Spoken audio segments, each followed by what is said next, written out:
ఏంటి mummy ఎవడీడు? So Nani కొనుక్కున్న కొత్త షూ 80,000 के शूज है, 80,000 के. దానికోసం ఇందాక అక్కడ ఆగినా.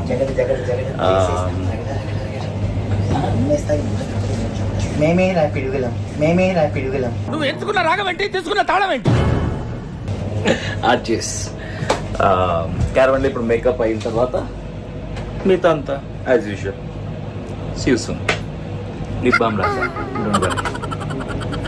మ్యాజిక్ మేకప్ కాదు, మేకప్ మ్యాజిక్ చూసిండ్రా. ఇందాక చూసినప్పుడు ఎట్లున్నాను, ఇప్పుడు ఎట్లున్నాను చూసి. అంటే నేను ఎందుకు థిక్గా ఎంచుకున్నానంటే మనకు ఉన్నటువంటి కొవ్వుకి మాటికి చెమటలు వస్తూ ఉంటాయి. సో ఊరికే మేకప్ పోతుంది, అందుకని. మరి మేమేంటి పరిస్థితి? అంతేగా మాకు కూడా చలివిడి పొద్దా. నా కళ్ళద్దాలు బాగున్నాయా ఫ్రెండ్స్? నా కళ్ళద్దాలు కూడా కొత్త ఫ్రెండ్స్. ఎన్టీఆర్ గారు చూసి 599 రూపీస్ పెట్టుకొనుకున్నాను. చెప్పే పని ఇంకా చెప్పు. నేను అన్ని ఓపెన్ గా చెప్తాను మా వాళ్ళకి. ఏం చెప్పావురా?